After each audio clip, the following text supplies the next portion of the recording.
Ellen White didn't just provide instruction to the church and individuals in it, but she also received visions that dealt with real life issues and events in contemporary society in her day. She lived during the Civil War and received visions on this before and during the war. If we rewind a few years, we see that the Great Awakening was linked with the abolition movement, and in fact all the early Adventist pioneers were abolitionists. The issue of slavery would come to a head in the Civil War, and God would have his say on this terrible institution.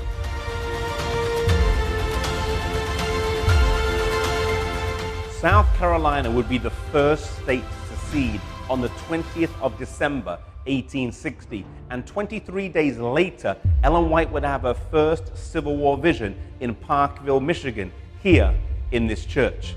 It's unlikely that she knew that in the 3 days before her vision, 3 more states would secede, but either way, it would be 3 months before the Civil War started when the Confederate forces fired on Fort Sumter in South Carolina after the Union forces had previously taken it over. The conventional wisdom in the North was that there would be no civil war, or if that there was, it would be extremely short with a quick victory for the Union.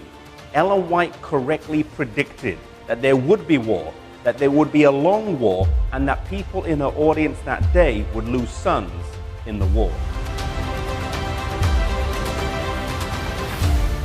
Her second Civil War vision happened here in the Roosevelt Seventh-day Adventist Church in New York State on August 3rd, 1861.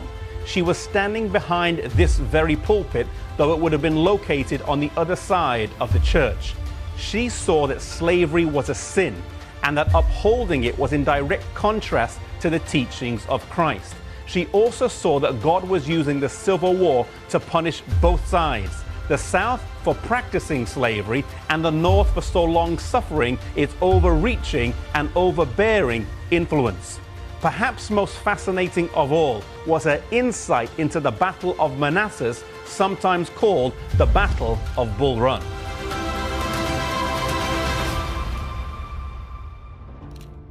On July the 21st, 1861, the Northern troops approached Manassas for the first time, expecting a swift victory as they were in the ascendancy. At one point in the battle, they were pushing ahead, when, as Ellen White describes, an angel descended from heaven to the battlefield and waved his hand backwards. Instantly, there was confusion in the ranks. The Northern forces thought they were in retreat when it was not so in reality, but a retreat commenced.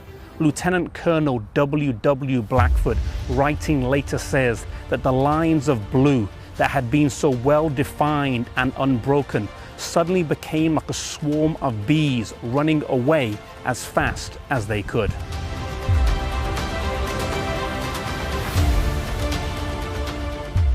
Many American Civil War historians recognize a mysterious element in this battle, though virtually all, understandably, fail to see a supernatural element in its genesis.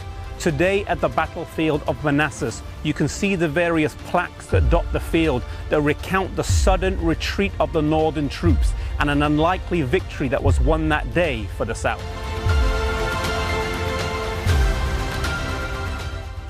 Then her angel explained that God had this nation in his own hand and would not allow victories to be gained faster than he ordained. The North was not to be allowed to win a quick, decisive battle, thus bringing an abrupt end to the war, because it would be punished for condoning slavery before the war and also for not making abolition the principal ethical issue in the war. This vision shows how God involves himself in the affairs of men and does not stand idly by as we sometimes feel.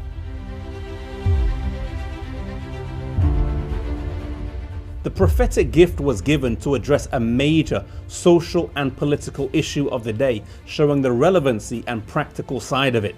Today there are some that say as Christians we shouldn't get involved in social issues but should just preach the gospel. But whilst preaching the gospel, we should seek to do justly, love mercy, and walk humbly with our God.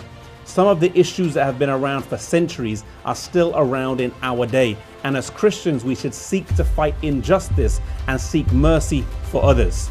May our religion be practical and meet the needs of society, demonstrating the love of God wherever we are.